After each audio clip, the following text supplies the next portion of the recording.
The purpose of Energy West is just to catalyse these conversations, bring community leaders, bring industry leaders, bring academics, researchers together.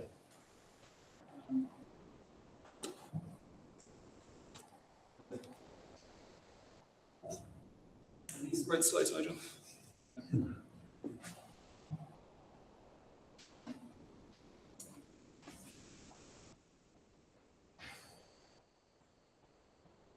So we just want to skip on to the agenda. So we've got three really strong speakers. We have Noel Kniff, the CEO of Wind Energy Ireland, who's going to talk about this recent strategy about Ireland becoming an electrostate and what that entails. Friend, colleague, and research collaborator of mine, Cora Santos. We work in Chinese decarbonisation. Is going to talk about the Chinese energy transformation outlook and what does that look like regards China potentially becoming an electrostate. And then we've got Dr. Matt Kennedy from the IDA talking about the recent energy parks report from DETI and IDA. So we're here in the context of energy security. We're here in the context of capitalising on renewable energy potential in the west of Ireland. And what is the role in renewable energy in increasing Ireland's energy security? And in that context of a transition towards an electrostate, that is the kind of context that we're here today. So lucky to have three really strong speakers. We've got about 20 in the room and about 10, 15 online. So without further ado, Noel. Thanks very much. Cheers, James. Thank you very much. Excellent. Perfect. Hi, everybody. Good to be with you today. It's great to be back in Galway. I was saying to James, I was in college here about 20 years ago, and to see the transformation that's taken shape on this building alone is incredible. And you always have to bring your raincoat and umbrella as soon as you get to that county border in Galway. It never fails to let me down with that. So it's lovely to be back. I met my wife 150 metres up the road there 20 years ago, so it just share some memories there. What I'm going to talk to you today about is our new strategy in Wind Energy Ireland. Given the audience today and the energy interest, I'm going to get to be a bit more nerdy in how I explain it than I typically would, and talk you through some of the reasoning and the rationale for why we came to some of the conclusions that we came to. Just to give you an overview of who Wind Energy Ireland is. I'm annoyed I put so many animations in my slides now. So this is who we are. So we represent the onshore and offshore wind energy supply chain right across Ireland. So that represents companies that identify greenfield or brownfield sites for wind energy, to the supply chain companies that help to develop projects, planners, grid consultants, haulage companies, banks, anyone involved in the supply chain, and then ultimately the owners and the operators of the projects at the very end of it. So we've got 200 companies that are part of our membership for onshore wind and offshore wind. I'm going to try to show you over the next 20 minutes or so why we believe that Ireland's greatest asset when it comes to stabilising energy prices, tackling climate change and driving economic growth is wind energy. We have one of the windiest countries on the entire planet. And we have a huge maritime area in particular to take advantage of into the future. We also absolutely believe that Ireland will be energy independent, but that the decisions that we make now will decide when exactly that happens. There's a lot of decisions that take 10, 15 years for throughput in energy. It tends to be quite a slow industry, so you need to make decisions now to see change in the 2030s, 2040s. So what does wind energy contribute to Ireland today? This is a question that we get a lot. So just to take you through what 2025 had, we had about a third of Ireland's electricity coming from wind. That figure has remained relatively stable over the past 5 years, ranges between 1/3 to about 40%.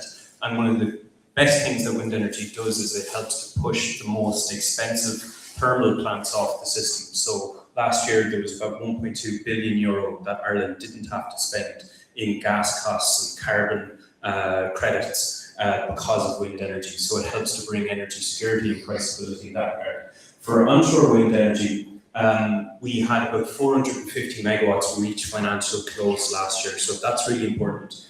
because it means that that sector is starting to move again. It was very slow for the past 5 years, but reaching financial close, which is the equivalent of being able to get a mortgage, means that these projects can now start to enter into construction. There's a lot of new projects starting to enter the planning system also, and I'll speak to that in a second.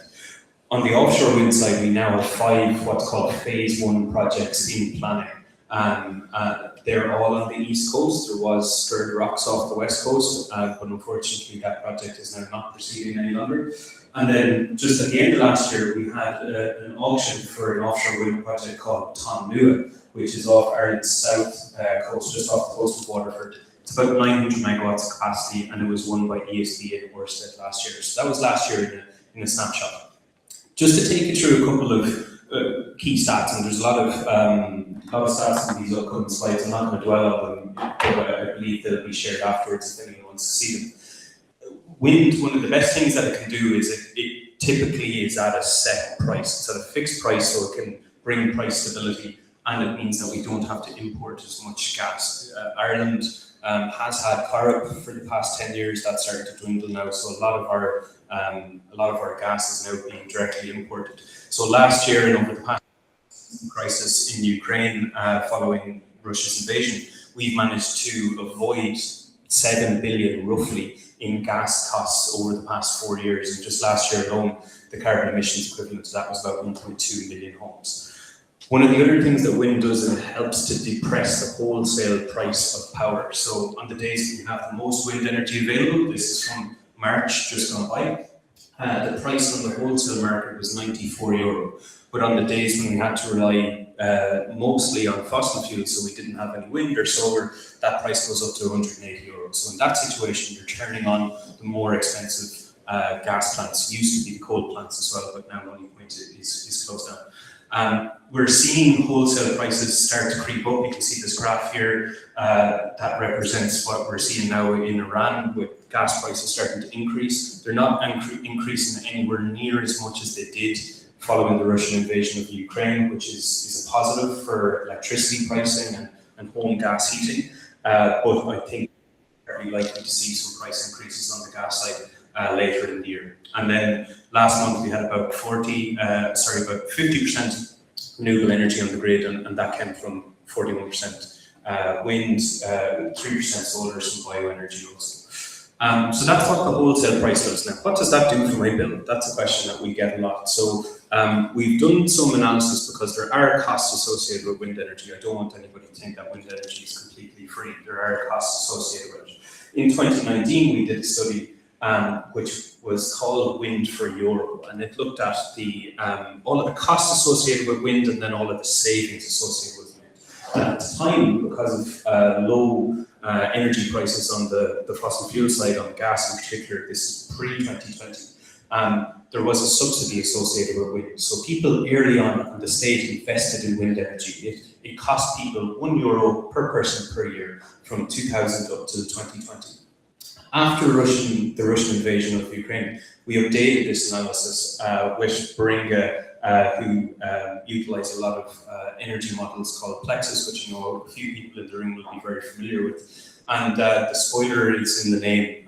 Because of the investment that was made in wind energy up to 2000, it really paid off in terms of reducing prices then when gas costs, in particular, and oil costs increased. So what that report did is it looked at the savings that you get from wind power at the wholesale price or wholesale market level and the capacity auction, which is another saving that wind energy brings. And then it balances it against things like subsidies, against how you integrate wind onto the grid, and then network costs associated with wind energy. And overall, when you look at that balance, it found that over the past 23 years or so, wind is now in a positive for the people of Ireland. So that investment was made in subsidies earlier on, and now it's starting to pay off to the tune of about €165 per person. And if we move towards 2030 and keep investing in wind and solar and storage and the grid, that's going to grow up year on year on year, which is great, and that's where the price stability comes in. So I don't think we're ever going to have exceptionally cheap bills here in Ireland, but I think we should absolutely see price stability. and the lowering of that. So that's wind at a national level. At a local level, I just wanted to flag something with you that's available on our website in case you're interested in what wind brings to your local jurisdiction. And this was a project which Yvonne O'Brien, who's here in the audience, led for us on the regional side. On our website now, you can go and county by county, you can see what wind energy is doing for your local county. And if you go in, you can click on the Galway jersey, for example, given that we're in Galway, which hurts me as a Roscommon man, but you see here that we are that Galway currently has just over 300 megawatts of wind generation capacity. That's about 5% of Ireland's overall wind. There is about nearly 270,000 tonnes of emissions from Galway alone last year, 600,000 in local community benefit funds, and wind projects helped to bring €2.3 million into Galway County Council's local rates, which is about 7% of the rates of the entire county. There's 5 or 6 counties in Ireland where wind is providing between 10 to 30% of the rate base of the county, which is great. So you can see the local contributions there. So that's where wind is today. What does the future of electricity look like then? And this is where we start to get into this concept of where wind can bring Ireland and solar and storage into the future. And it culminated in the launch of our strategy in January, which is called Delivering Energy Independence, Powering Growth. So this looked at what the future might look at, like not just for wind, but for us as a country, if we can fully decarbonise our electricity supply and we're no longer reliant on importing fossil fuels. It led to us coming out with a vision for our industry, which is, if I can land on the slide, that we will transform Ireland into an energy-independent electrostate, or clean affordable energy. And the concept of all the talks today is to touch on this concept of an electrostate and what exactly does it mean. And I'm sure Cara later on will talk to this with the China example, which is one of the world's leaders on this. The concept of a petrostate might be known to many of you. So these are countries in the Middle East or around the world that have produced oil and gas for the last 50 years. They've powered the world, they've gotten us to the industrial point that we're at, and they hold huge global power, as we've seen over the past few years. The concept of an electrostate is socializing this right around the world, where there are countries, the vast majority of countries in the world, have enough renewable power capability to power themselves and to be able to use that to grow their economy. And in Ireland in particular, because of our maritime base, we have a massive opportunity there. Why did we come to this and what was the thinking behind it? So we read into some of the real brilliant thought leadership in energy that's out there at the moment, and 2 things that I'll point you towards is one, a fantastic slide deck called The Electrotech Revolution by Ember, which was published last September. And then the second thing is Michael Liebrich, who is a global authority on energy and the future of how we will power our planet. And he had 2 articles on Bloomberg last year called The Pragmatic Climate Reset, and they're fantastic. They're long reads. You could get through all of this in 2 hours and you will feel much better about the future of the planet afterwards. So over the next couple of slides, I'm going to pull just a couple of global trends from this, which are very relevant from Ireland, particularly the electrotech revolution. The first of these is that if you look globally, electricity is now providing more useful energy than any other source of energy. And that happened in 2007. So you can see there that it passed out oil and gas and coal and biomass, which had historically provided useful energy. And when I use the term useful, I say that because a lot of the thermal energy that we burn, there's a huge amount of waste or losses associated with it. So if you look at thermal combustion in a fossil fuel plant, if you look at an internal combustion engine in a car, or if you look even, and to be fair, gas boilers are quite efficient, but compared to heat pumps, you're seeing a 3 to 4 time efficiency. So electricity is just a much more efficient energy vector than burning fossil fuels, using some of the power of it, but a lot of it goes to waste through people's exhausts or through heat emissions. So that's one thing. So electricity is just a very, very useful, powerful energy vector. And as a result of this, you need much less energy to do the same things than you would if you needed fossil fuels. So you need much less energy to move a car a kilometre in an electric vehicle than you do in a diesel engine, for example. The other thing is that the countries and the economies that move on this technology first and become leaders in this, they will be the ones that benefit the most. And China have really caught on to this, and that will be the subject of the next presentation from Kerry. But if you see what's happened in the US, it has been quite slow on this, and they're going to be overtaken by other markets. And it's something that I think Europe is really starting to grasp hold of, that we can power ourselves using wind and solar power. We don't have any oil or gas reserves in comparison to other regions to utilise. And so our advantage comes from being able to harness wind and solar energy to grow our economies. And when you look at countries then, based on the topic of today, that can utilise their own power supply, they are the most energy secure countries. If you look at Ireland last week, if we are importing all of our energy on ships, utilising that in places that we need to burn it, we need that energy source, we're quite lack then when it comes to an energy security point of view. I appreciate that it wasn't access fuel into the country which slowed things down, but it's very hard to turn off a solar panel or a wind turbine when they're built. There isn't a Strait of Hormuz that those wind or solar need to pass through in order to get here to Ireland. And the countries ultimately that will do the best are those that can actually recycle some of the newer infrastructure in batteries, be it lithium, be it other types of metals, so that you can recycle this and use that to grow your economy. If you're just reliant on imports for new tech, then the only thing that's going to be stopped is growth. Nothing that you're currently doing or operating in your country will be harmed. So, last thing on this is that if you look at some of the ways that things are being slowed down on this, there's been a narrative for a while outside of wind and solar. Well, firstly, there's naysayers that say, well, wind won't work, solar won't work. 20 years ago, we had a moratorium in Ireland that limited the amount of wind energy to 400 megawatts in our country. We're at 5,000 megawatts today, but for several years there was a stop till we figured out how to use it. There's been talk for a very long time that CCS is about to take off, for example. We're hearing more just in the past week, and I'd be interested to see if it comes up later in the debate around nuclear energy and what that can mean for Ireland. A lot of these things can be distractions when we have things that absolutely work and we need to roll them out fast over on the right-hand side when it comes to wind, solar and storage. So there's a huge opportunity there.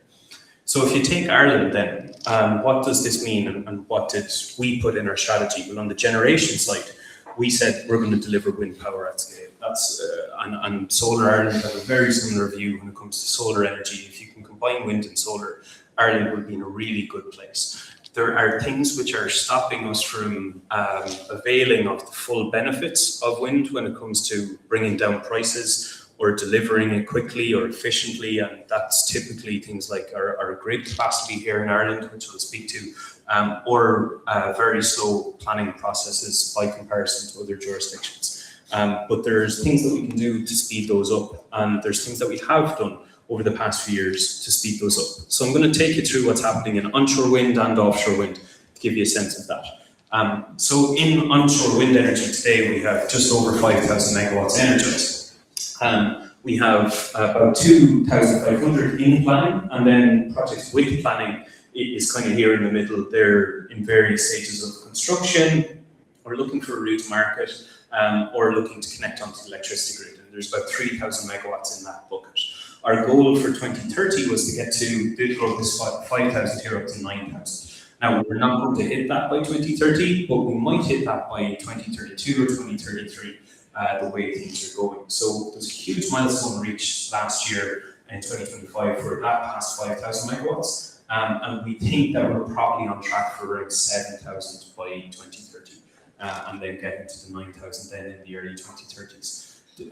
All of this is happy to share afterwards, of course, but just to take you through some of the positive stories, because we often don't hear them, is that the pace of planning in Ireland for wind energy and solar is the exact same trend. It has increased over the last few years. We're just after coming out of our 2 best years ever for onshore wind being granted planning. Now, we have seen a slowdown in the past 12 months. I do have to say a lot of that 2025 figure came in Q1 and early Q2.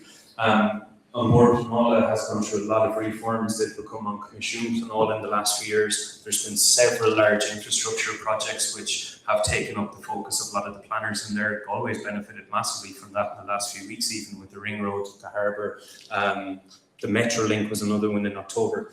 So projects like wind have suffered a little in the last 12 months because of that, but even still, if you look at the trend, things are improving there.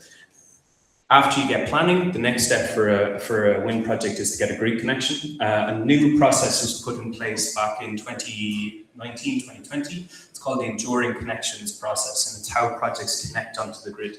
And you can see over time that has grown and grown and grown. And again, we're just after coming out of our best 2 years for renewable projects connecting onto the electricity grid, getting contracts to connect onto the electricity grid. One thing that we're starting to see though is that actually plugging these projects in is starting to take a bit longer. So we're at 4 to 5 years to get them through. All of this means though, once you have planning, once you've grid, that you're able to go for a route to market. And this can be through a corporate PPA, which is a contract between a renewable developer and a large energy user or a demand customer, or it can be with the government. So we are, this is an overview of the auctions that the government have run recently for onshore wind. And you can see that we're about to have our best year ever for an onshore wind auction in RES 6. So certainly it's speaking to that point that more and more renewable projects are coming than ever before. And we're getting auction ready. So I think this year will be quite a good year for trying to get more projects progressed. For offshore wind energy, what's happening? So offshore wind, all of Ireland's offshore wind industry is on this map. We have 5 projects off the East Coast. The first one right at the bottom there, Arklow Bank Phase 1, that was built in 2004. And it's actually in the process of being decommissioned now. So imagine we were one of Europe's first builders of offshore wind energy. Those turbines were the largest in the world at the time, and we haven't capitalized on that at all. Thankfully, now we're getting our act together after about 20 years since that project came through. And we've got 5 what's called Phase 1 projects now being built off the east coast of Ireland. There was a 6th, which was the Scared Rocks project just off the coast of Galway, but that unfortunately was cancelled last year. The other thing is that if you look at this yellow box here, just down off the coast of Cork and Waterford, that is part of what's called Phase 2. So these are 4 areas that the government have now designated for future offshore wind energy development. And the first site, Tonua, that was brought to a competition last year as part of a government auction for that to be built. So that's 900 megawatts, ESB and Ørsted, a Danish developer, won that. And site B, which is Lee Vaughan, that'll be going into the same format of an auction this time next year. We last year published a 4-step plan for how we can accelerate this even further. First thing is build the Phase 1 projects. That's something that we absolutely must do. They've been in planning for 2.5 years. I know there's a couple of people actually that used to work on a few of the projects here, and they have taken a very long time. Some are in development for about 20 years. But hopefully we're going to see the first ones, those are planning this year. The second thing that we can do is maximize that South Coast DMAP. So how can we deliver as many of those 4 projects as possible? And a lot of this actually comes down to creating demand for the power. There's a huge amount of capacity available there to generate, but we don't actually have that much customers in that region of Ireland, which I'm sure Matt will speak to. The third thing then is this thing called a national DMAP. It's where that yellow box, where they've done their assessments, they've identified sites, that's going to be done for all of Ireland now. So that's been a 3-year project. It started last year, it'll be concluded in 2027. And there should be about 15 to 20 sites around all of Ireland that will be identified from that process, including several off the west coast of Ireland, which is going to be very exciting for Galway and for Clare and Moneypoint and Shannon and the ports that are on this side of the island. The final thing is really important. You need 3 enablers. You need customers for your power. You need the grid to connect the project to the demand. And you need ports to be able to build the projects. The only port currently that can build offshore wind in Ireland is in Belfast. Cork will be ready this time next year. But in order for us to be able to build these projects, we need more port capacity. And I know Galway has a big role to play there when it comes to being a maintenance port in the future.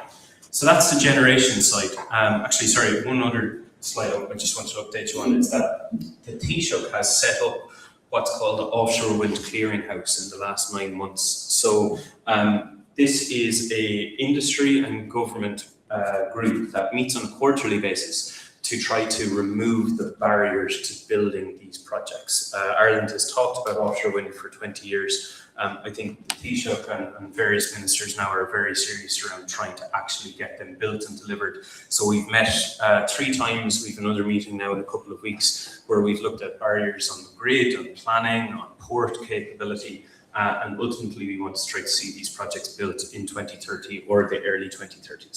So that's the generation side. Very quickly, I'm just going to show you the other side of becoming an electrostate, which is how do you grow the demand? How do you grow the demand?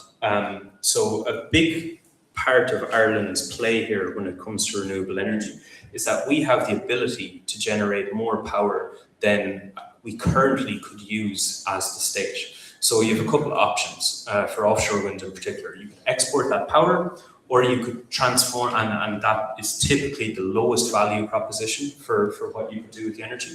Or you could use that to create something valuable, like a product, be it tech or pharma or a service or a fuel through green fuels. So there's lots of different options available to you there. Just to jump back quickly to the electrostate concept. Electrostates are countries that have high renewable power. Ireland is up here in the top left corner, and electrify. So you can see there that China is a leading electrostate, but Ireland, we're probably more up in this region here where we have lots of renewable energy, but as a society, we're actually one of the least electrified in all of Europe. So we have a journey to go on there.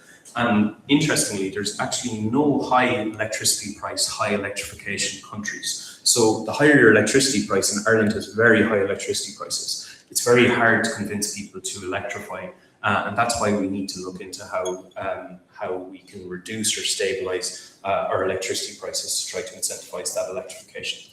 And I know, and I won't dwell on this now because Matt will get into it, but the IDA have big plans. I know, Matt, for your new strategy and utilizing renewable energy and how we can utilize that and help to deliver some of these new industries. And we're very supportive of that. We're trying to attract them into Ireland and looking forward to hearing more about that in a second. The other thing that we can do is we can store the energy. So we have a sister association in Wind Energy Ireland. It's called Energy Storage Ireland. And this is really interesting, I think, where Ireland's rapid takeoff in battery energy storage projects over the last few years has been an example where if you put in place a market framework for something, which in Ireland's case was short duration battery projects, we're talking about 2-hour duration projects, the market will respond, and we've done really well in developing those. But where we need to go towards now is what's called long duration energy storage, where you're into multi-day storage. So when the wind doesn't blow and the sun doesn't shine, you've got energy there in these projects that can help to deliver power on days when we don't have that. The first of those projects is being developed in Donegal now by a company called Future Energy Ireland. It's an ESB and Quilcha joint venture. They're looking at a 100-hour storage project. It's really exciting, and I think it's something to keep a watch on. So if we can look at future demand growth, which I think is as an opportunity for Ireland, I think that's something that will really help our economy to grow in the future. It'll help us to maximise what we can out of our renewable energy potential. Be that electrifying heat and transport, we have huge ways to go in that. Be that growing new industries and working with the IDA and others to help locate those pharma, those tech plants here in Ireland to help power those for the future, or storing that energy and then using it on the days when we don't have wind or solar available. There's a real opportunity there for Ireland. So I'll leave it there. I hope that you've enjoyed my overview. I'm really looking forward to the discussion. We absolutely believe in a clean, affordable, electrified future for Ireland. We think the country can be energy independent, and we look forward to working with all of you to make it happen. Thanks very much.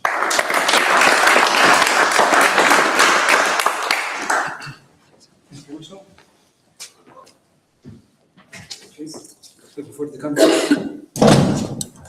I can see you online, but can you unmute and we'll hopefully hear your voice from the sky above us.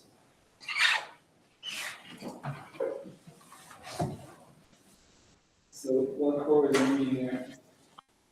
I'm here, yeah. So CORE has about 30 years of experience working with on the Chinese energy system transformation. He's used to run the renewable energy office in Beijing, and I've had the pleasure of sitting with CORE in Beijing. It commands a lot of respect in energy policy circles in Beijing, the National Development Reform Commission and the Energy or the Economic Research Institute.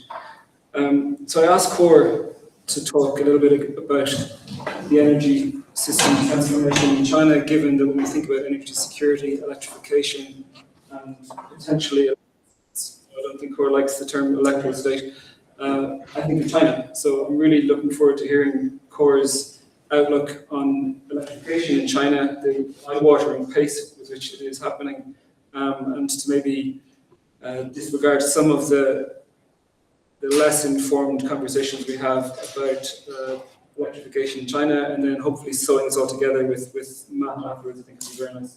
So Cora, we'll hand it over to you.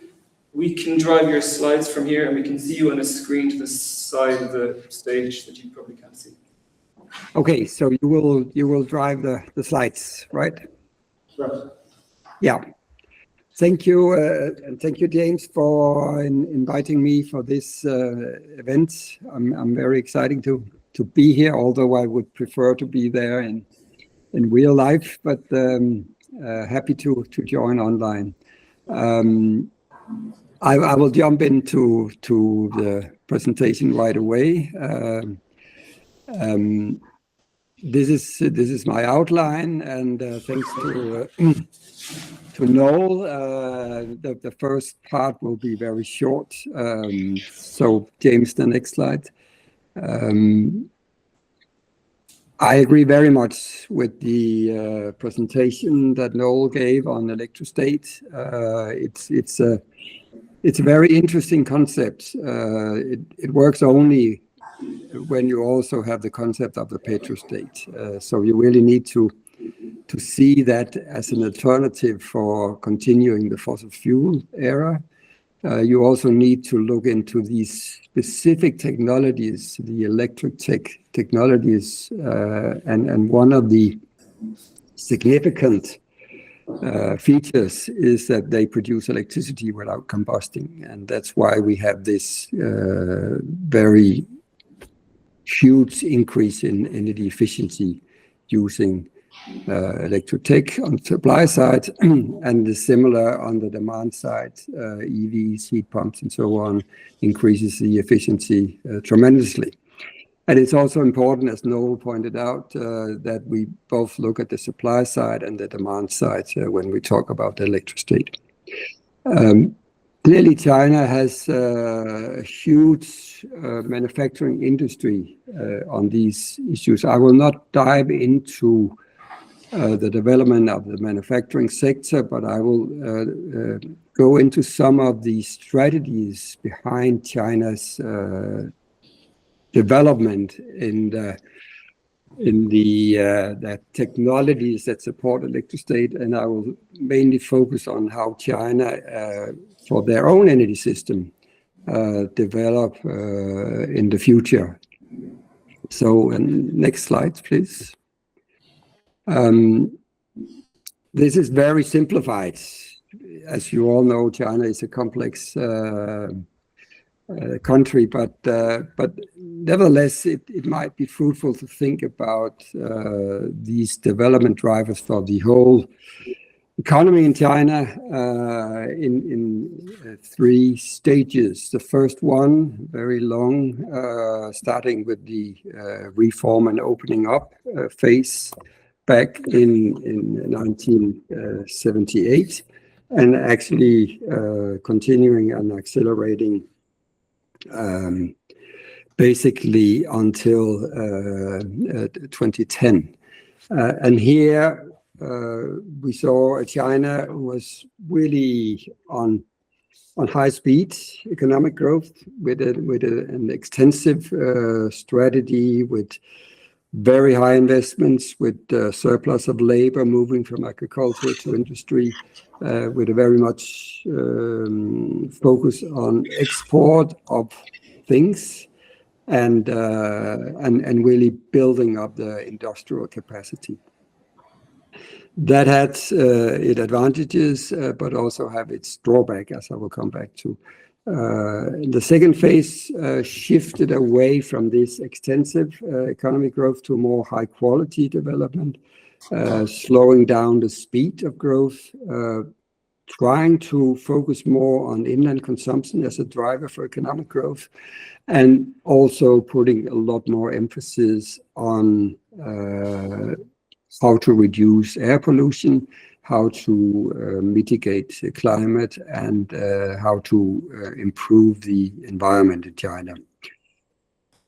And finally, what we see in the recent year has this strategy looks very good on paper, but in practice it's more difficult to implement. So we need in China to focus more on, not to skip the export part, not to skip the driver from manufacturing for the global, mainly, partly at least, due to that the inland consumption growth is still very weak. So China, Xi Jinping started talking about dual circulation, both inland and going out. And an interesting thing is also that China now started talking about new productive forces, which actually means that it's not manual labor, so to speak, it's high qualified labor, but it's also new technologies that will become the main driver for economic growth. So let's have a look at these three stages from an energy point of view. So the next slide, please. This is the first period, and as you see in the middle, very high economic growth. And as you see on the right slide, on the right graph, you can see a very high growth in energy consumption. And what more is, it's not only energy consumption, it's coal consumption and it's oil consumption, and a very small share of gas and non-fossil fuels, which are renewables and nuclear. So as I mentioned, this really increased the economy, the living standards in China, but the flip side was massive pollution. The picture you see to the left is from my apartment in Beijing in 2012. It's a sunny day, so it's not a cloud, it's really air pollution, which was actually, as the US Embassy called it, crazy hazardous in these years. So that became a major driver going forward. And also the way the economic growth took place put a severe risk on China to being trapped in what the economists call the middle income trap, that they will increase the wages of labor, but they will not be able to escape from a very high dependency on export, and thereby being less competitive with other countries. So they will be risking a stop in the economic growth. So next slide. This situation was addressed in several papers. One of them is called China 2030, made by the State Council Research Institute together with the World Bank, pointing at the unsustainable ability in continuing this extensive growth, and suggesting more focus on these innovation-driven growth, pursuing the green development, financial reforms, and so on. So this is the first official paper signalizing that a reform change is needed and will take place. And it was followed by a new paper. Next slide. China has the way of introducing new policies is to issue a document, and this document number 28 was issued in 2015, and I think you have heard about the phrase "Made in China 2025." Behind that policy is, you could say, a quite radical shift, going from this labor-intensive growth to focusing on innovation, quality, green development, and on talent-oriented growth. The market will play an important role, and long-term strategic elements will be crucial for the development. And if we dive into that in the next slide, the strategy Made in China 2025 is not only looking at 25, but actually looking forward to 2020, 50, you could say, but 49, because that's 100 year of the Chinese state. They really want to put up what they want to have a general promotion, but also really put priority on the what they call strategic emerging industries, which, as you can see, includes renewable energy, energy storage, and electric vehicles, among other things. And the first goal until 2025 was actually to be more, to be able to supply the Chinese market. So it was not an export strategy in the first place, but clearly, and this is very important for how it works in China, you have a huge home market. And if you're able to have that as a driving force for the Chinese industry, for the innovation and so on, then you are able to compete with everyone on a global basis as well. But again, the home market is essential for developing the Chinese industry, also in this strategy. But clearly, these two papers signalize, you could see, the start of this quest moving towards an electrostate. It was definitely not called an electrostate at that time, but if you look at the technologies, you see all these elements included. Next slide, please. Then the next milestone, and this is a huge milestone, is that China in 2020, they announced what they call the dual climate goals, the dual carbon goals. They want to peak their CO2 emission or their carbon greenhouse gas emission before 2030, and they want to be carbon neutral before 2060. And although in the 5 years plan before 2020, low carbon has been a priority, there's a huge difference between low carbon and zero carbon. And also, especially a mental difference. It's as long as you talk about low carbon, you can actually still defend using fossil fuels to a quite high extent. You can go from high coal to low coal emission and so on.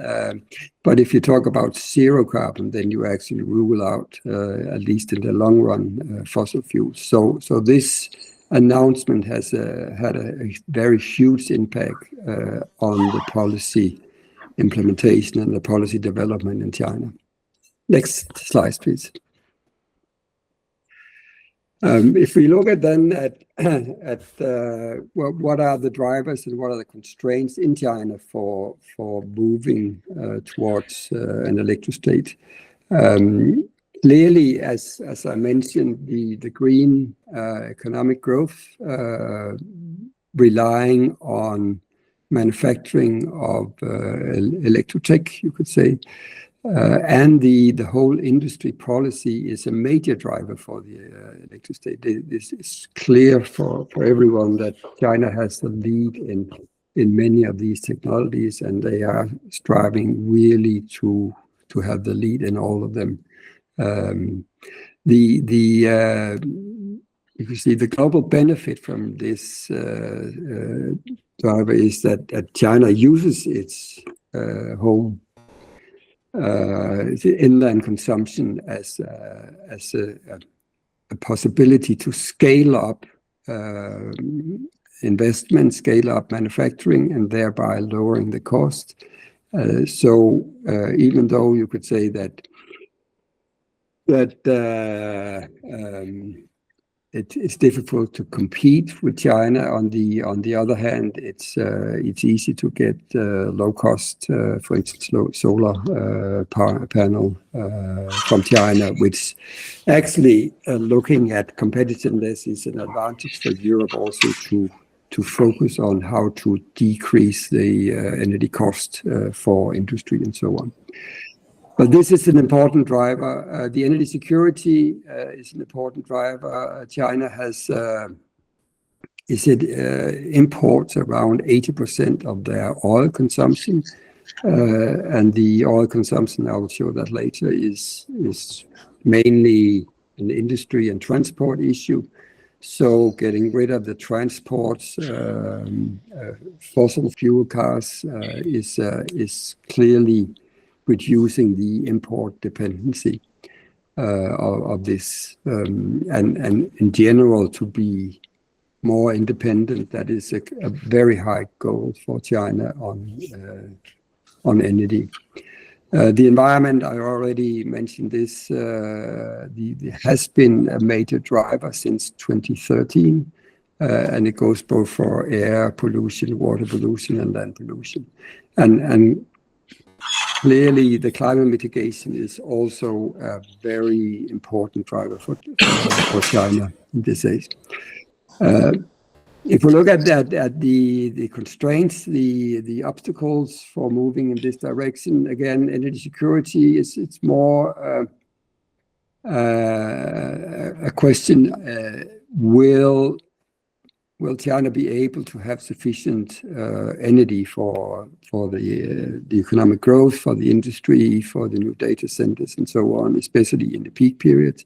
So that has until now led to more investments in coal power plants, not necessarily more use of coal for power production, but clearly they want to maintain a very high degree of energy security, and the way they think the best way to do it right now is to combine investments in renewable with investments in coal power.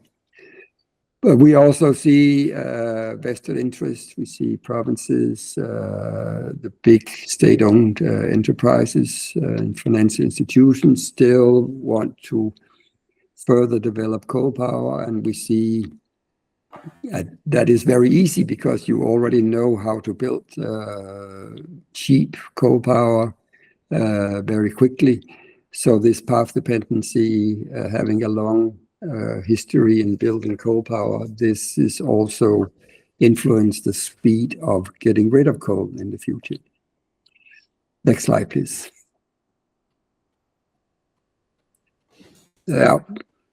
This was the same, so we just continue. if we go back to what we see in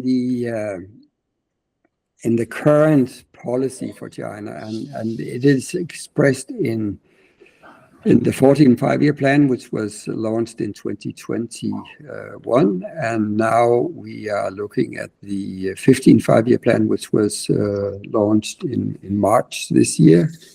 And what we see, firstly, I would emphasize that China is very motivated to mitigate climate change, because climate change has a severe impact on China already today, and it will be much worse in the future, both regarding heat waves, regarding extreme weather, water supply. But also, if you look at the global situation, the global economy will be weaker in a situation with high temperature, and that was also damage China's economy. But if we look at the policy measures that they are using right now, is, as I mentioned, is having these clear targets on peaking and net zero is extremely important. And they have actually implemented that in a way that what they call 1+N.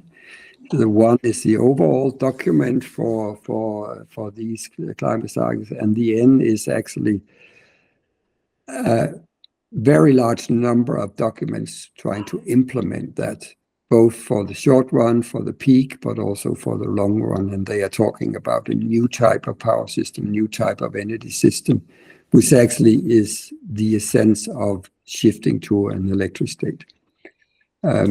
As I mentioned, the industry policy and the green manufacturing will become, already today, is a significant factor in the Chinese economic growth. We have clearly a focus on markets. The power markets should develop this in an efficient way. In a national market, it's similar to what we have in the EU with a common European market. Today they have a lot of different markets in the different provinces, but they are really striving to unify that in a national market.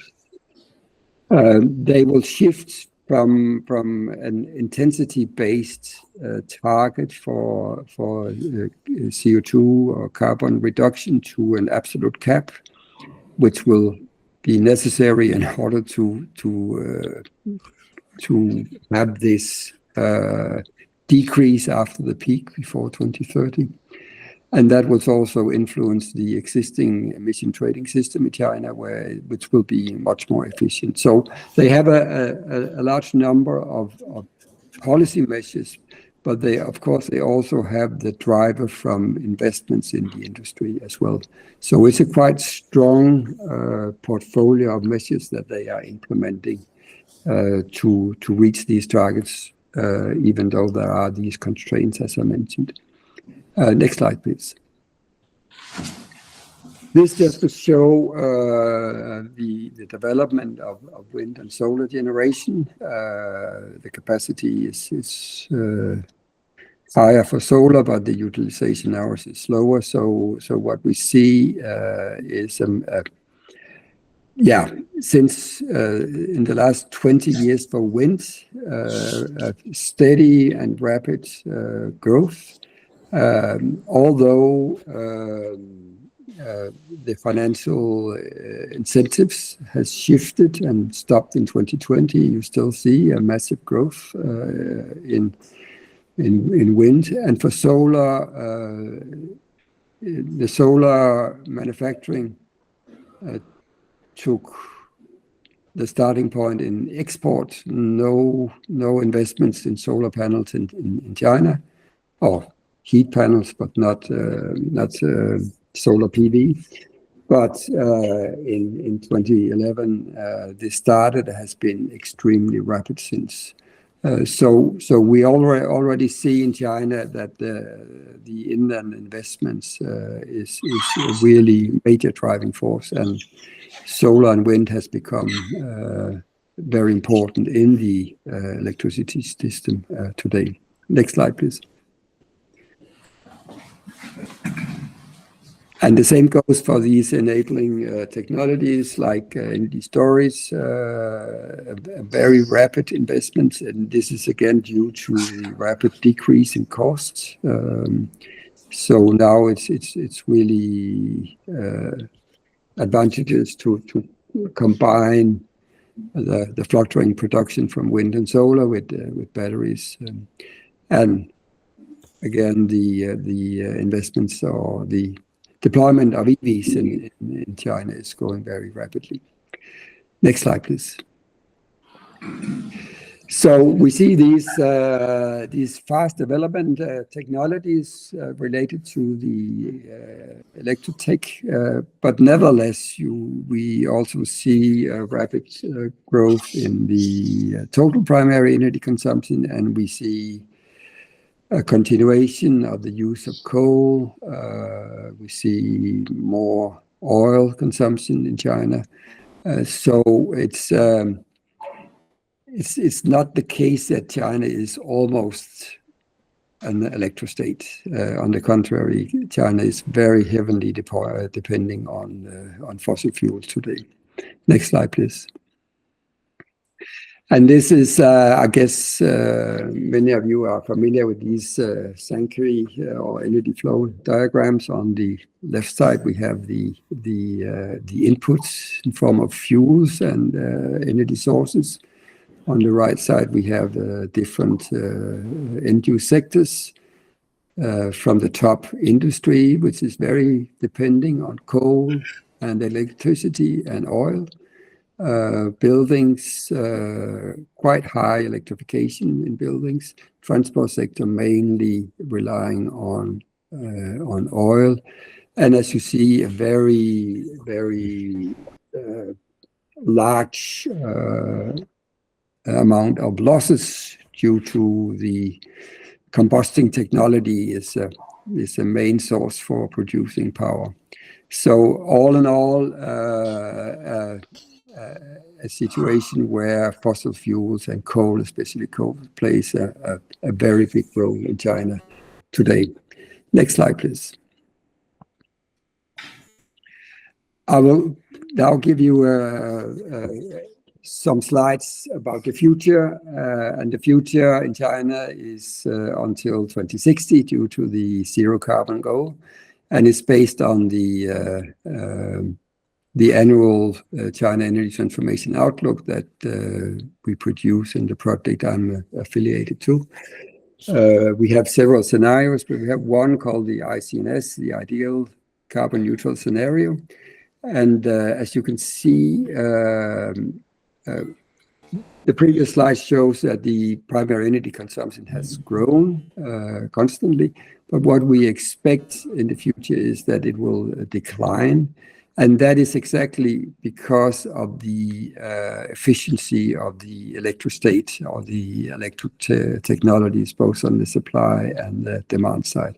So China is able to continue a quite high economic growth, in our opinion, and at the same time reduce the primary energy consumption, mainly by reducing the losses. Next slide, please. And the shift in energy mix is notable. So in 2060, around almost 90% of the energy mix will be non-fossil fuel, which include nuclear, hydro, wind, solar, and bio. Next slide, please. And this is the same energy flow diagram, but now for 2060 in this ideal carbon neutral scenario. And as you can see, it's totally dominated by electricity. The losses are significantly lower. There are losses from production of hydrogen, which is used in the industry mainly, but also in the transport sector.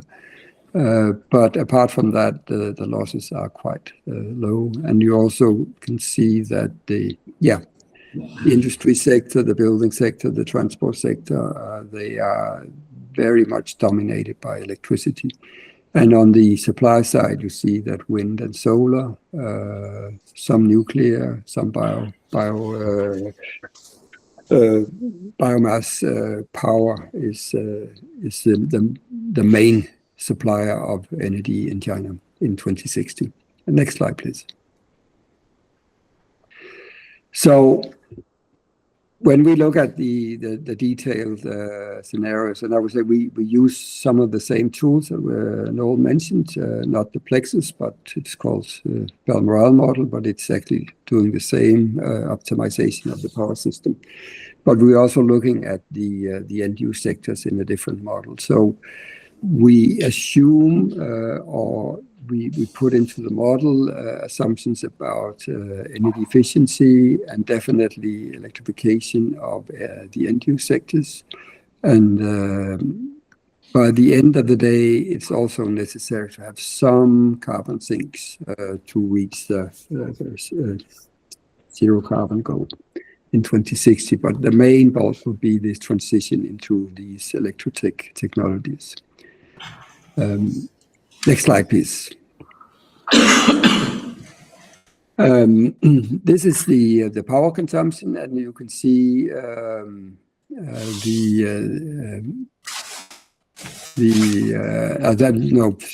is the final energy consumption. And as you can see, and as Noel also mentioned, already today, electrification is, our electricity is a high share of the final energy consumption, but that will be totally dominant in the future, both as direct electricity, but also as indirect by producing hydrogen and other e-fuels. Next slide, please. And this is the electricity consumption, and as you see, the demand for electricity will rise, but eventually it will stabilize. But the new drivers for growth in electricity will be these different kinds of e-fuel, especially hydrogen. Next slide. One of the new things in the 15 5-year plan is that they put a lot of emphasis on what they call new integration models, which is trying to deal with this situation that in China you have a lot of wind resources in the northeast, and you had a lot of demand in the the northwest, and you have a lot of consumption in the southeast. So if you only rely on wind and solar from these bases, then you need a lot of transport. So China wants to develop also these industrial parks, which are more or less microgrids, trying to optimize the consumption within the site, and also try to develop these building integrated resources as technologies.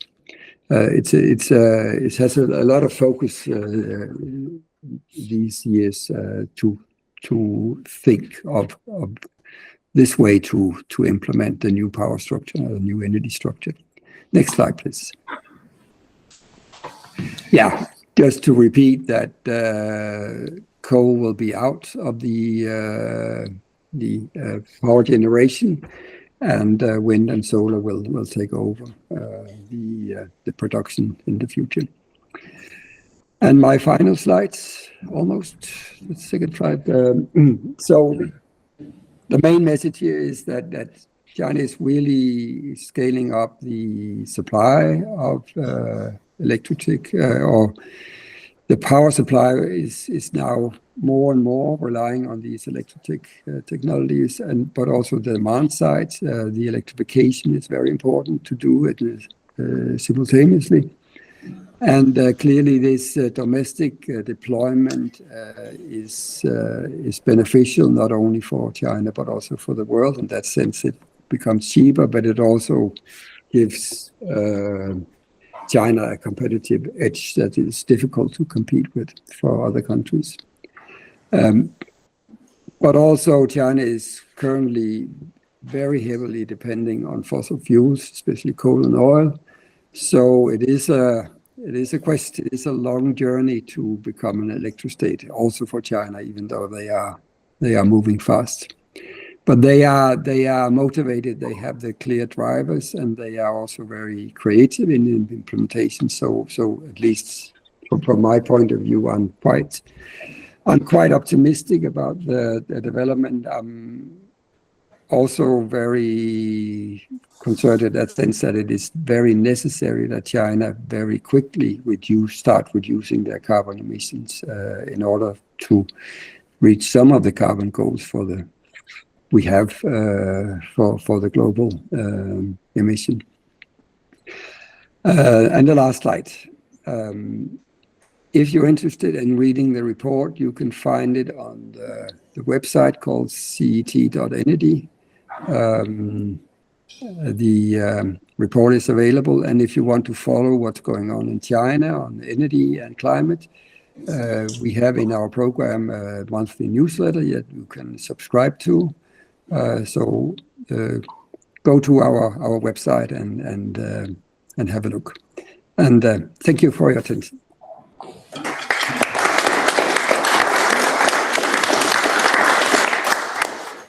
Thanks very much, Claude. That was great.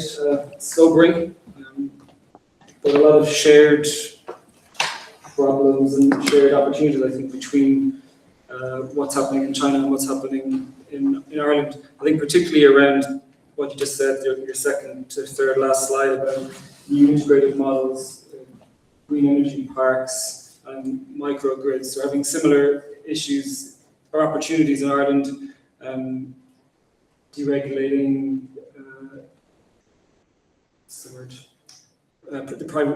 deregulating private wire, and new opportunities for transmitting power from the west to the east, or from renewable energy dense regions to green energy parks. So I'm interested to hear a bit more about that, Cor, if you can have on for the next 10 minutes while Matt is giving us a brief. So Matt's going to hear from IDA to talk about the new report from DETI about green energy parks. It's part of, I think, the common problem we want to talk about in Energy West, about utilising the energy potential in the West and bringing demand to the West, and green energy parks, I think, is part of that solution and part of that problem. So Matt, I'll give the floor to you. Thanks very much.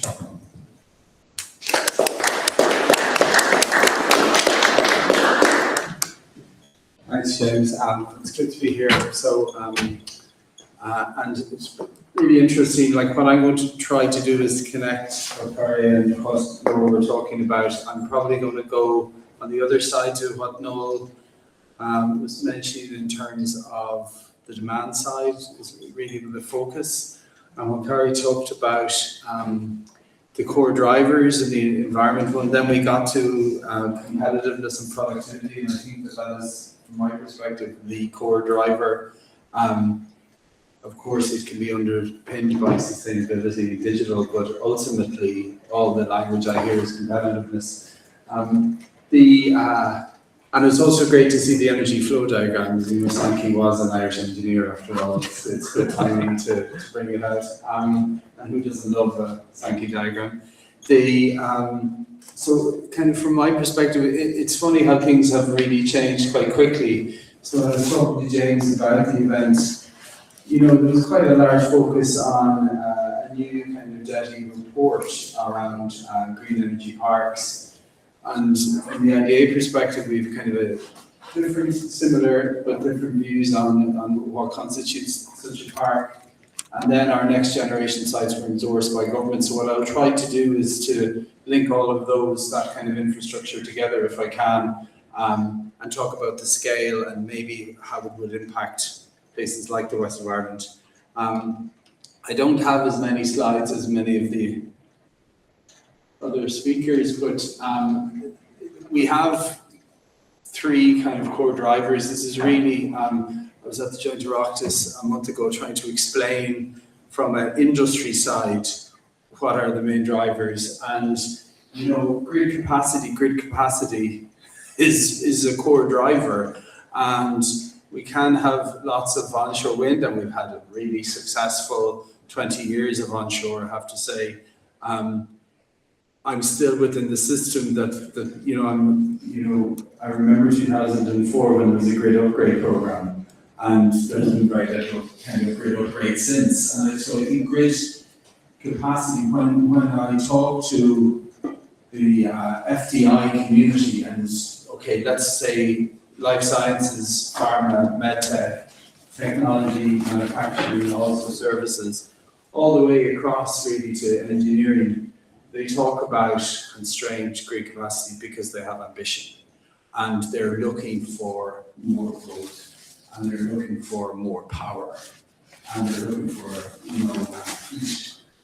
So electricity is a core solution for them at the moment. When we talk about decarbonisation, they're really talking about efficiency and productivity. So grid is a big one. The shift to renewables. So in many ways, of the 2,000 multinationals in Ireland, the ones that are here are really talking about, well, we need to move away from our heating systems into more electrification in many instances. But the ones that are coming, what we call new names, which the whole business model is based on, I guess, they're the ones that are saying, no, we need access to green electricity because Singapore can provide it and Poland can provide it, so we really need it. It's like a unique selling point that, like, you can't even get them in the door without having green electricity. And I think that is maybe understated. And then this clean, cost-competitive, scalable energy. And like we all know, Noel touched on it really well, how expensive our electricity is in Ireland compared to other neighbouring states. So acknowledging that, what can we do to lever companies coming to Ireland and growing within Ireland, understanding that the power is expensive, and some of them use a lot of it. I would say data centers are possibly less interested in the cost of power, but if you're talking to semiconductors, they're very interested in the cost of power. So, and life sciences making kit and making products, they all have a different view on power cost. So it's kind of hard to throw a blanket over it, but ultimately you're trying to present some solution to them that acknowledges power and the cost within Ireland, and even controls that can bring that down a little. But then what else can we give to them, provide to them? So, it's like waiting for a bus and then 4 buses come together. It's been a really rich year of policy. Of course, everyone talks about execution now, but we have investment in the grid committed. Like, when I say infrastructure, that's a TSO, DSO, and also Uisce Éireann. There is at last a review publication by the regulator in terms of large energy users, which is kind of the lens of data centers, but also, like, look at Galway and the centre of medtech globally. Like, large energy users are here that aren't just data centers. Like, there's a lot of them already here. Interconnection, hugely important. The new private wires policy, you can, maybe it's a band-aid, maybe it's something that can enable benefit for a grid in terms of reducing the congestion on it, allowing more grid development for residences, industry connecting directly with renewable generation. So the private wire became really important.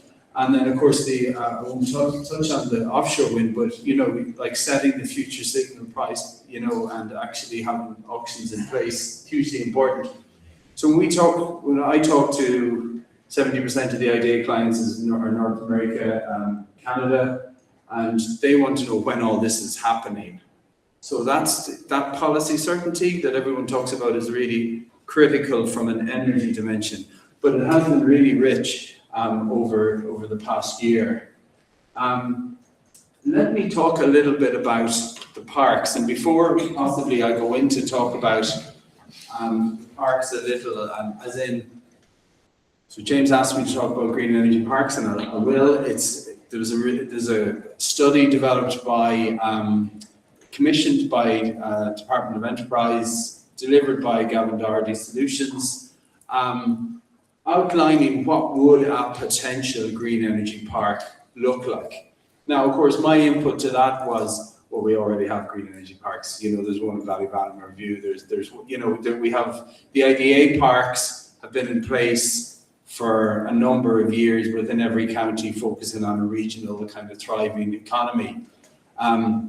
Now, the difference between both, I would say, is that the IDA parks at the moment, of course, we're building new ones, we're retrofitting, renovating existing ones.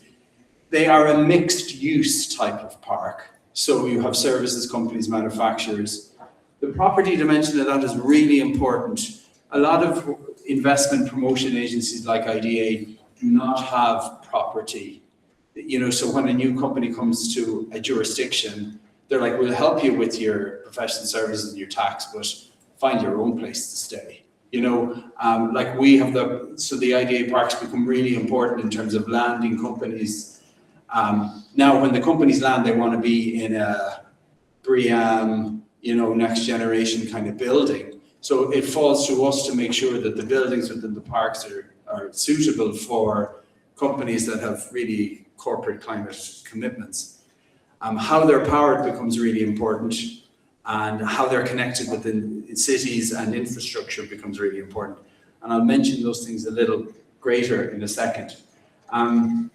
So what the Gavin Doherty that report was really picking up what an ideal site looks like, and maybe linking it to where, how you would benefit from within the same park having renewable energy generation within it, or having like an electrolyzer there, having manufacturing and data centers there, having again the same kind of grid connectivity, the same transport infrastructure, and then maybe linking it to a port. So it was kind of like a checklist of, if you were developing a greenfield site of an industrial park, what would that look like? And in many ways, it provided the ingredients to that cake of what a good green energy park looks like. And it has been endorsed by many different kind of stakeholders within the market, from a transport side, from an energy grid, etc. side, and a local authority dimension. Now, things have moved on a little, because within the IDA strategy, we said that we are going to, actually the funny thing is I'd mentioned this the last time I was speaking here, but it was a kind of theoretical, you know, until money is voted, everything is kind of theoretical, but 3 next generation sites. Those sites in terms of scale are 1,000 acres each. So nothing has been developed like this in Ireland at the scale. So, you know, a factor of, I don't know how many larger than Ringaskiddy is kind of a good yardstick. What does a new greenfield site look like in terms of a next generation park? And this is why I found the slide on the system model kind of interesting from the Chinese perspective, because that idea of a net zero park, or a park that gets close to net zero, let's say, and that isn't a dinosaur in 10 years' time. What are the things that are really important? And this was endorsed by government at the start of the month. So it's large scale and development ready. So it has all the ingredients that an IDA park has at the moment, that the Gavin Doherty Green Energy Park report had within it as well. But it's actually a much larger, because we feel, certainly IDA and government feel, that the scale to transform and attract new investment, you need this type of scale, because a lot of other jurisdictions are thinking this big. So the utilities become quite important here. So how do you ensure that you have the right heavy lines getting to these parks? So the location of the property becomes kind of key. And of course, the utilities include water. How do you attract high growth industry, and what are the high growth industries? So, they're underpinned by digitalization, sustainability, but are they connected health? Are they semicon? Like, are they new animation type technology services companies? Is it a whole new fintech kind of power play? So high-tech growth industries, and then how do you get the planning in place to actually have these mega projects? And so in many ways, this is what they are. If I focus a little bit about why they do, like every single government policy is now kind of aligning to the fact that we need this type of infrastructure and investment. So, we have our own, it's always good that it aligns to our own strategy. That's always a good one. Silicon Island, the CHIPS Act, the big push towards semicon within Europe, the need for more large Intel type companies to be located within Ireland, or analog devices type companies, competitiveness and productivity, and there's a new national life sciences strategy being developed. So for both pharma and medtech, what does that strategy look like? And those companies want to develop things faster and more of them, and they're very competitiveness driven, and they are really making huge impacts in terms of, certainly in this jurisdiction. So that's the why we're doing it. And and where. So of course this is sensitive, let's say, where we're going to locate these sites. There are certain things that are critical in terms of urban adjacency. Now, urban means different things to different people, but ultimately you need to have public transport accessibility. They need to be serviceable. They need to be scalable. They need to have renewables within them. They also need to have availability of talent to come there, labour force, but also construction industry, and they need to be viable economically. So there is a commitment that we would, I suppose, have one on the east coast and on the west coast now of Ireland. Now, what counties that they link into, which having these variables together is really what we're trying to attract. We're not landing a spaceship in the middle of a field that isn't connected at all to an urban setting or transport infrastructure. And all of the utilities play a huge role here. So the investment readiness is quite important. So we're working on the governance framework right now. We're linking them to what's called urban development zones. They are very much underpinned by the national policy statement. And so all of these policies, we have to align to the development plans that are happening at a county level, the economic and spatial strategies, the planning statements, and ultimately the national planning framework. These will all be plan-led. And that's the environment we're working in, and everyone is involved, which makes it great, but also slightly challenging at the same time. So the major operators of the grid and the water network, the major operators of the transport network, the local authorities, and private infrastructure in terms of helping us to deliver. We're getting them infrastructure ready. There's a lot of stakeholder engagement ongoing at the moment. The chair of the IDA for Rourke was leading the task force on accelerating infrastructure. That new bill is now out in the last week, which is really highlighting the importance of strategic sites and how you accelerate in a plan-led way the development of those strategic sites. It aligns also to the department sectoral plans and our own national development plan. So there's a lot of policy kind of strength behind it. And now it's really just about identification of sites and execution of what we're trying to do.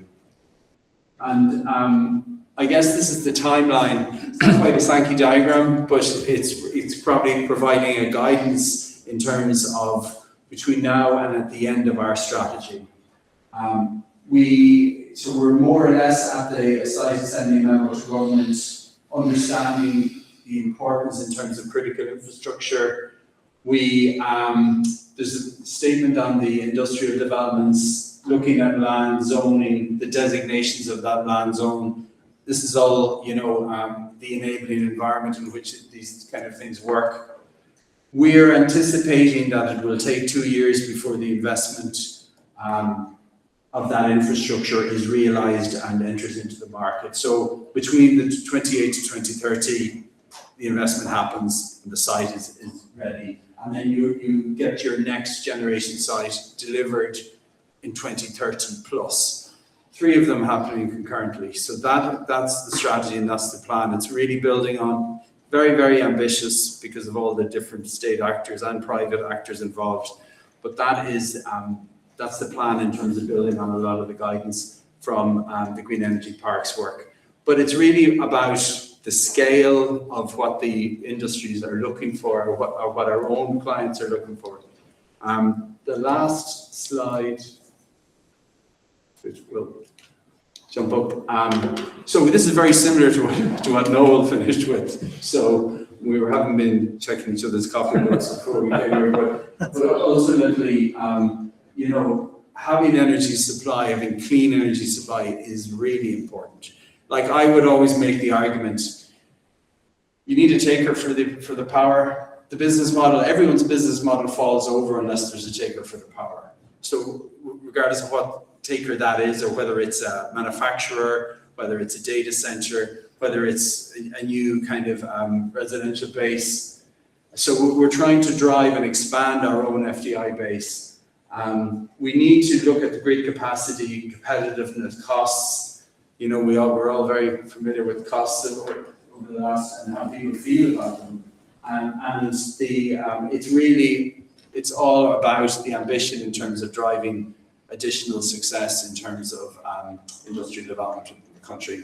So I'll leave it there and certainly around if anyone has any questions. Thank you.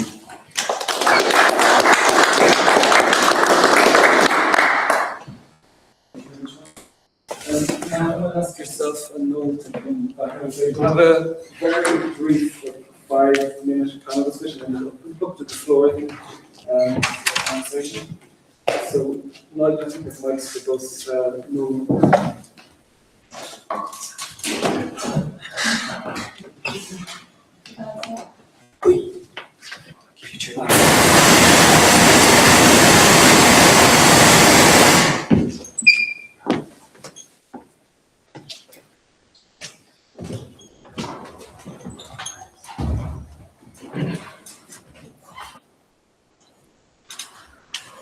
Can you hear some innovation? Yes, I can hear you.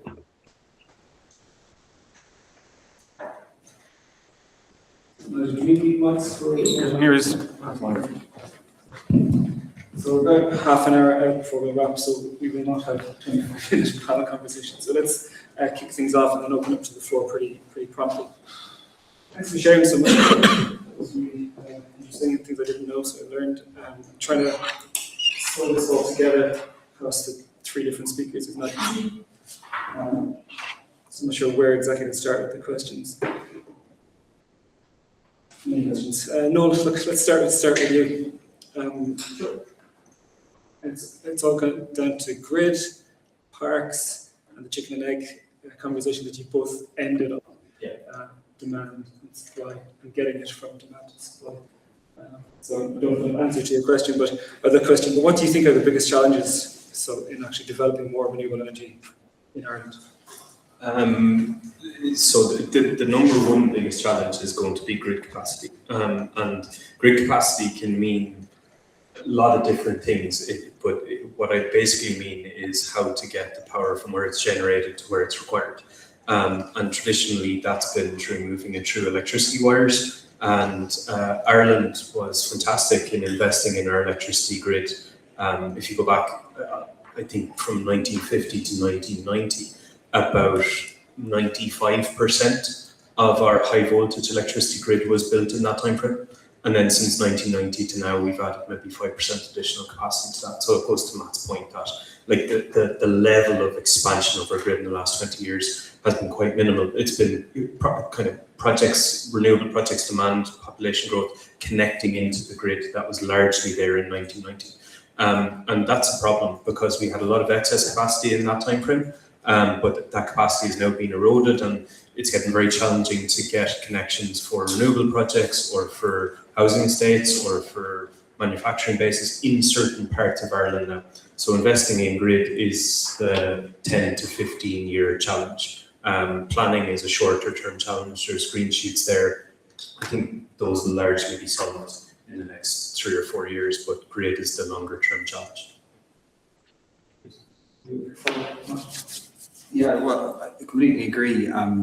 If you go back when we went through the grid infrastructure upgrade 20 years ago, there was a curtailment, moratorium, I think the term was, on wind. So how do you invest in grid while also investing in industry, while also building out renewables? I think that's probably the challenge, I guess. I think we've learned an awful lot, like, you know, in terms of our engineering, in terms of our utilities and our private developers to be able to do that.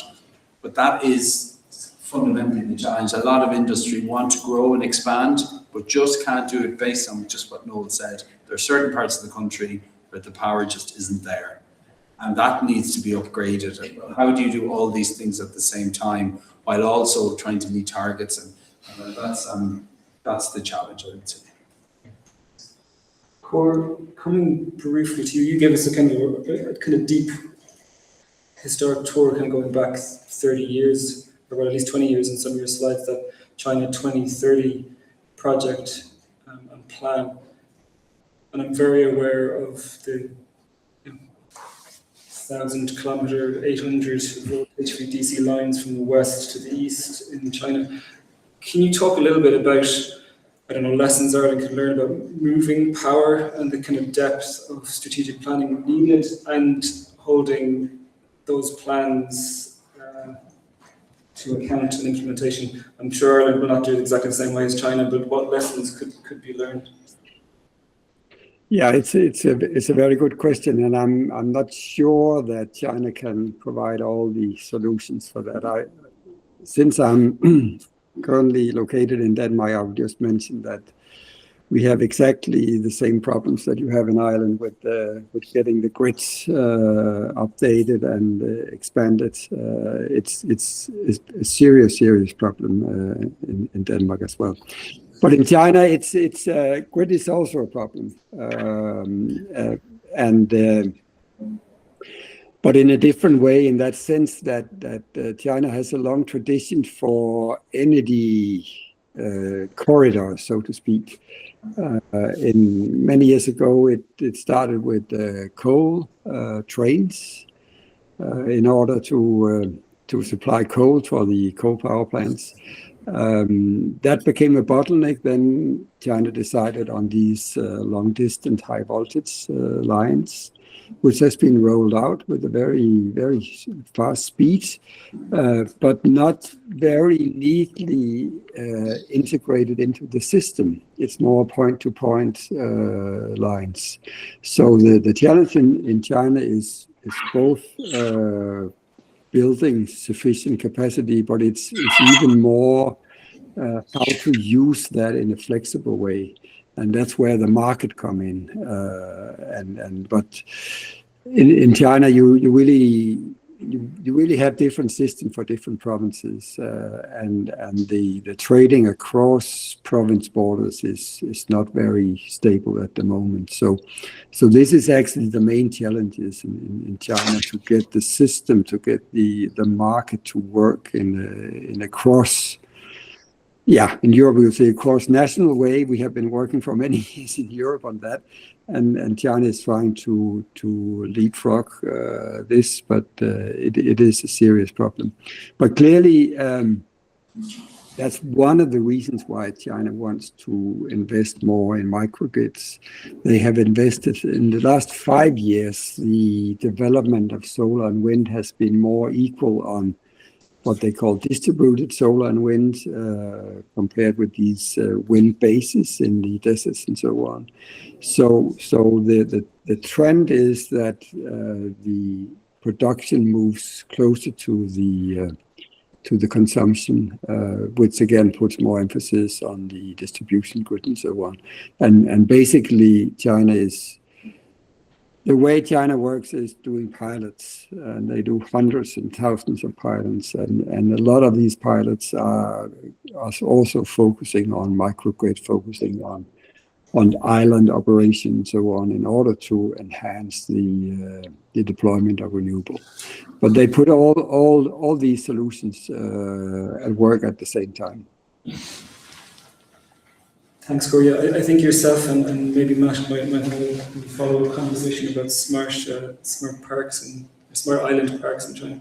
One of the things I remember we spoke about in Beijing last October was this idea of smart parks, and I'd be interested, Matt, in your context or thinking about enabling these mega parks, which is really exciting. I didn't know about this. Of how smart will those parks be in not just being consumers of large energy power, but their role in the grid? Are they going to have like batteries and auto production and some sort of flexible demand? How smart will they be? Because I know in the advice that in the modeling that we're doing in China is trying to take lessons from California and Denmark and Germany about really having these synergistic energy parks, so moving bulk demand, but then being very smart how they integrate. Is that something you can talk about? Yeah, it's like we're looking at places like in Phoenix, places like in China as well that have net zero parks. Ideally, you would want generation, storage, district heating, maybe like wind power, all feeding the park. It's really a question of ambition, and like I would say there's different types of generation that are required. If you consider the fact that some of them might, be AI type industries as well, or semicon industries that, significant users of power. So it isn't just you're going to bring all these industries into the one place and then draw on a grid connection that, will fall over on usage. I think what we really need to do is to have some sustainable solution in terms of clean power generation within it. That could be hydrogen. There's a district heating dimension. All the tech is on the table, and I think that's the real focus. So we're looking at best practice of how it exists in jurisdictions where power is available and in jurisdictions where power is cheap. So we just need to align that to our own thinking as well. Let's open it up to the floor, unless any of the three panelists have any comments on each other's comments.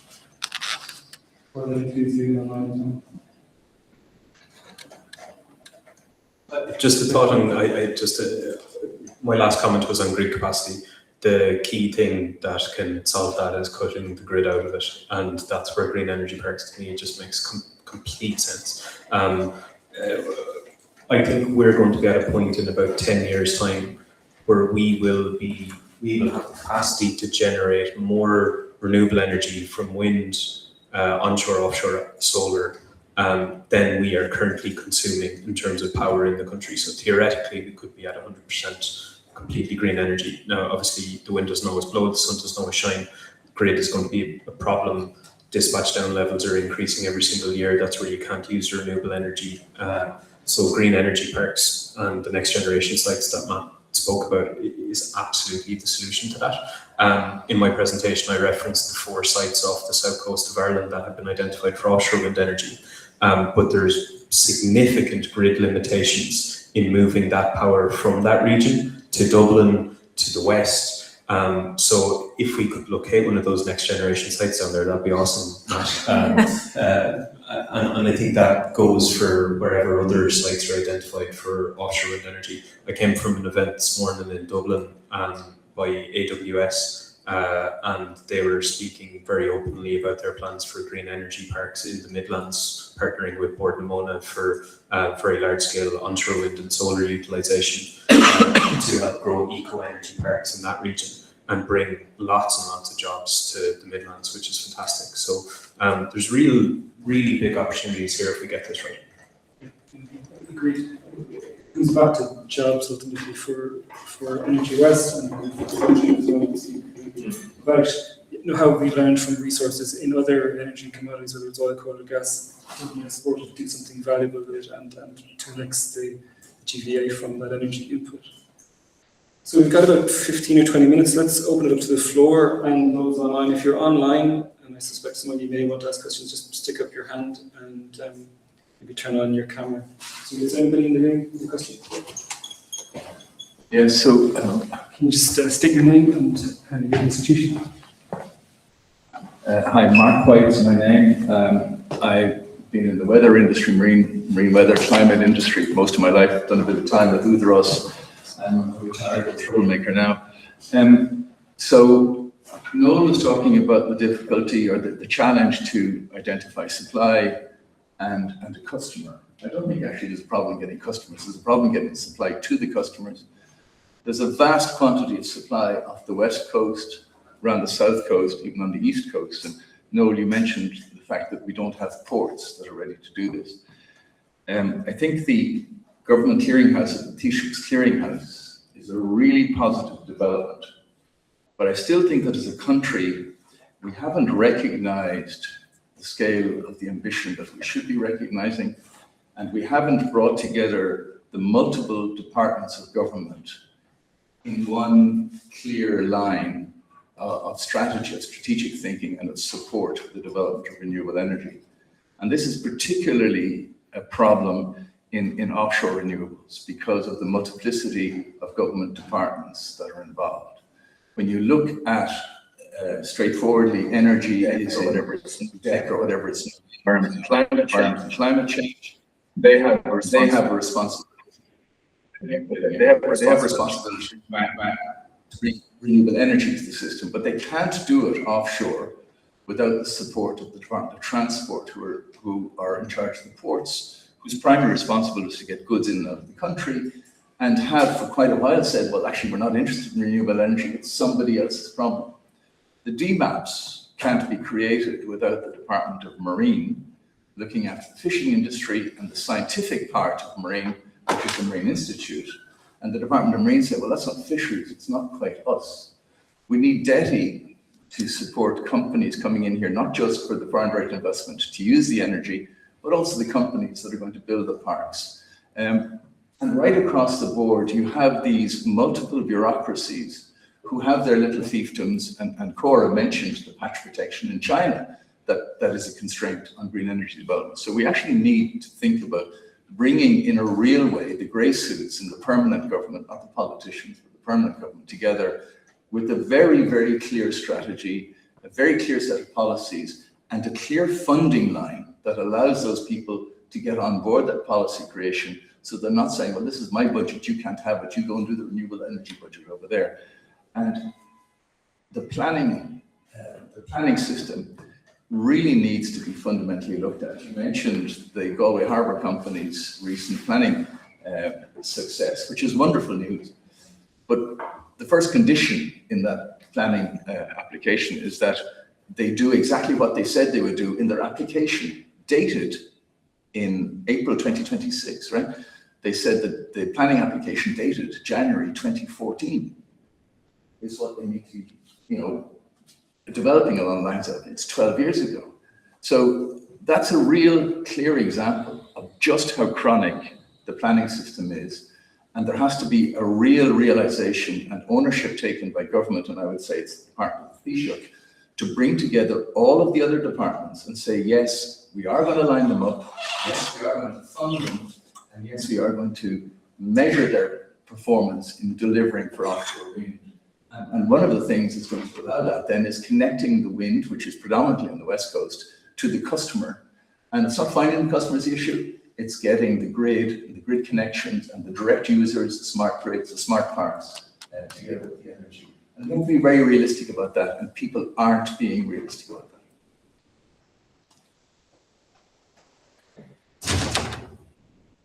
Any comments? Yes, a couple, and then Mark, I think really good overview, and you're correct in identifying multiple silos, which has been a huge problem for the past 5 or 6 years when we've been trying to really focus on offshore wind energy and get it delivered. Government task forces were set up, but they were housed typically within one government department, and that's where the advantage of the clearinghouse comes in, because it speaks to the points that you make. That's been active since September. We've had 3 meetings on it. The next meeting is in 3 weeks' time. 8 Secretary Generals attended. So that's everyone from DEC to Declan Hughes, who'd be DETI, DEFRIS, the skills, the ports, everyone's represented there. And Micheál Martin attends every single meeting, highlighting that this is a huge opportunity for our country for price stability, decarbonisation, and economic growth. And he's really leading with the digitalisation of our economy and of our society. And this is a huge missed opportunity if you don't get this right. So since that's been established, we've seen more positive progress in the last 9 months than I would say the last 9 years prior to that. So we just need to keep up that momentum and make sure that this is not just tied to the current Taoiseach. It needs to be there in perpetuity.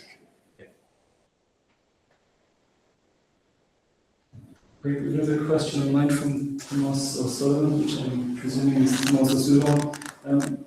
Do you know what are one of the barriers that need to be removed to get wind to existing industry users? That's where to begin. No, I think there's a lot of good stuff, and myself and Tomas talk about this an awful lot when it comes to how do you utilise renewable energy to create the most value for Ireland. So a couple of positive things that Matt called out in his list of policy changes in the last 6 months have really happened. So the large energy user policy, the private wires bill, which is going through the legislative process this year, that's going to be, it has the potential to be a game changer. Now we need to see what the final legislation looks like. So that will allow projects, renewable energy projects, to directly connect to demand customers, which is currently not legal to do. You can't build a private network in Ireland at the moment, or a private wire, I should say. So let's see how that legislation goes. There's lots of other initiatives around simplifying grid charges. We can get into the weeds of things, but there are certain things in grid charges which makes it next to impossible to fund long duration energy storage at the moment, for example. There are barriers to hybrid projects where you can pair wind, solar, batteries, demand side generation all on the same point, same grid connection. All of these have been identified, they are being removed, and I genuinely am optimistic that in the next 5 years, most of them will be removed, which will open up a lot of opportunities then for how we can grow our demand and maximise the value to Ireland, to speak to all of Matt's work. Good, like that. Anybody else in the room right now? Colin? No? Thanks, James, and sorry, I know I missed your piece earlier, but I can guess what it was. You're in the wrong room to be talking about getting an energy park for the south. Yeah, I know. Look, thanks a million for that, and things have obviously progressed quite a lot over the last months in relation to the energy parks in particular. But I suppose I'm interested in how things are going in the existing energy parks and the decarbonisation of that, and also just generally on sector coupling. And obviously you mentioned district heating quite a bit, so I was glad I came in for that. But I think, the solutions and the problems, solutions that I suppose one sector has for another's problems, and that's what the energy parks can really help with, in making sure that you have the people to, I suppose, or the industry there to use the demand and supply, I guess, in the same area. So yes, absolutely, there are users, but it's where those users are located is often the problem, and particularly in the west of Ireland when we have massive capacity, but we don't have the users. So I do think the energy park's the only way forward in many ways for that. Yeah, I guess we're constantly investing in the energy parks and our own energy parks. in effect, like the whole business model of IDA is traditionally about bringing new companies to Ireland.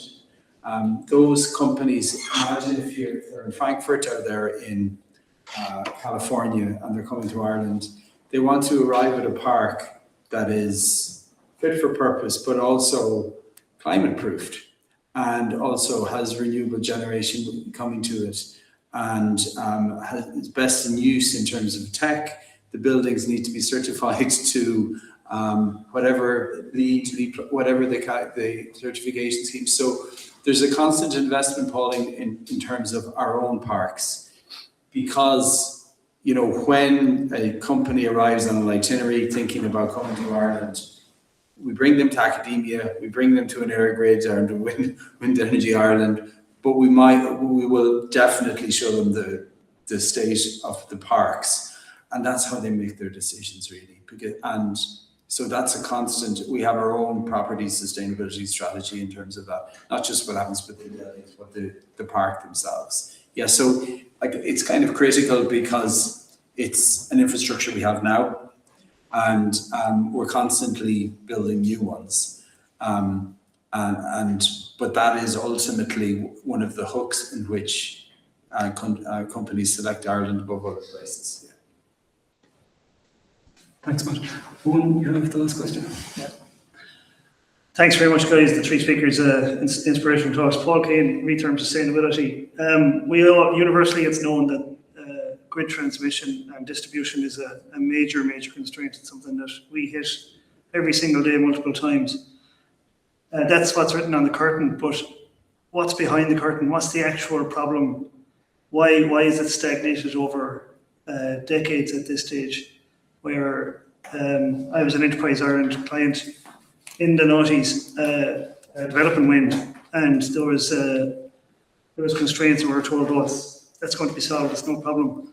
In 2014, I was an IDA representative client, and we were told it's going to get sorted now, it's going to leave a lovely presentation here.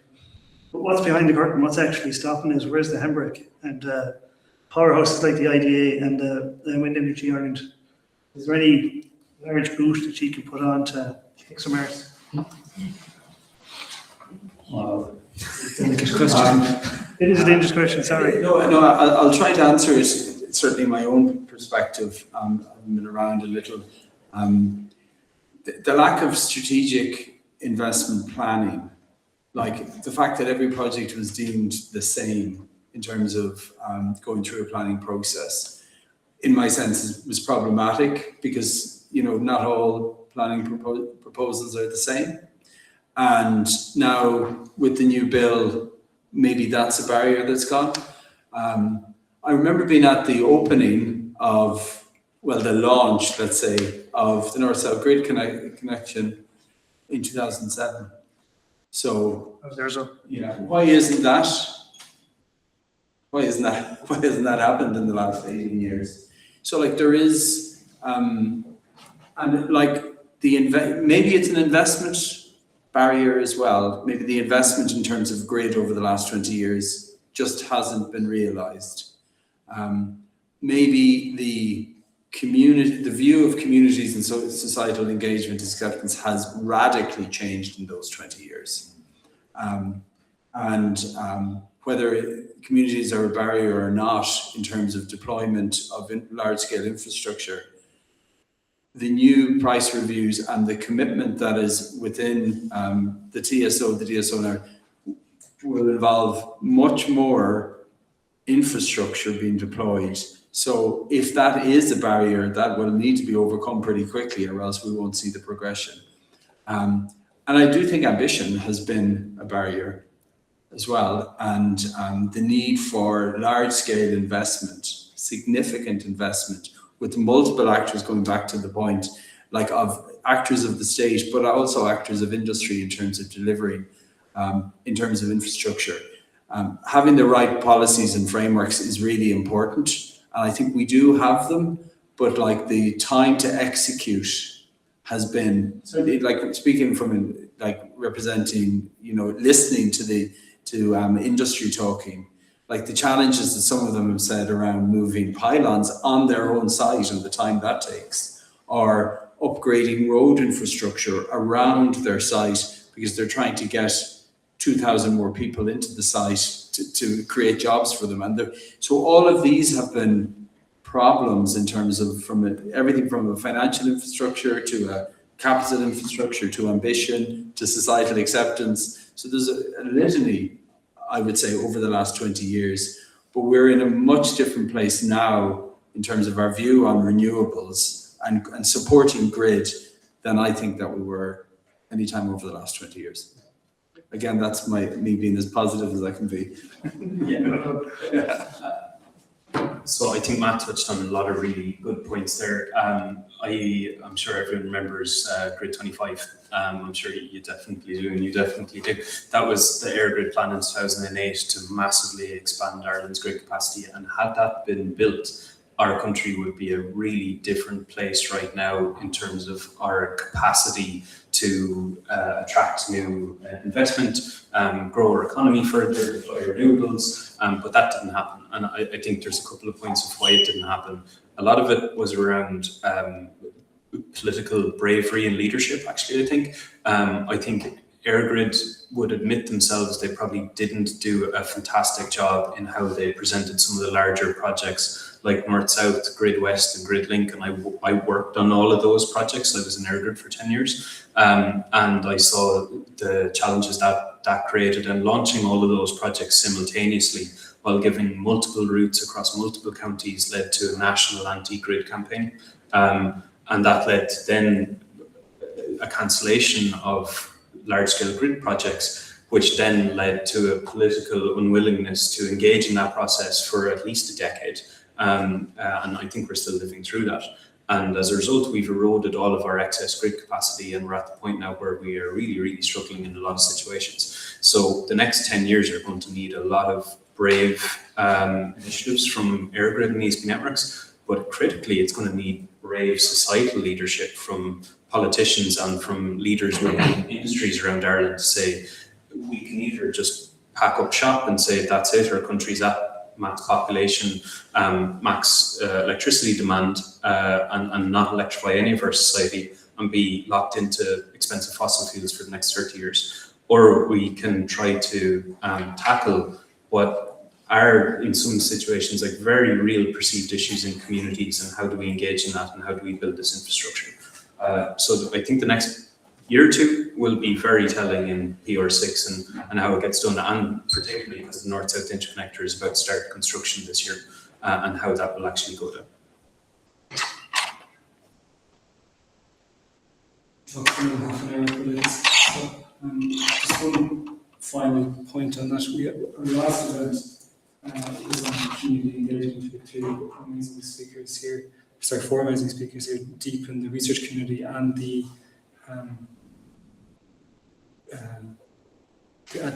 practice community, let's say, actually walking the walk.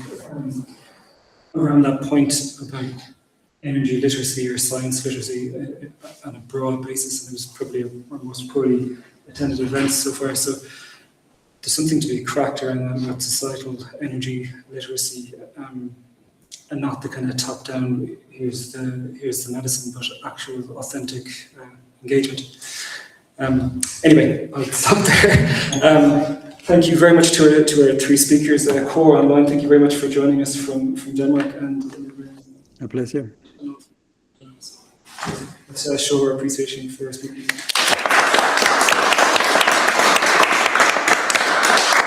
Unfortunately, those online don't have access to the cheese and crackers, sweets, tea and coffee here, but those of us in the room are here for the half an hour, so let's continue the chat.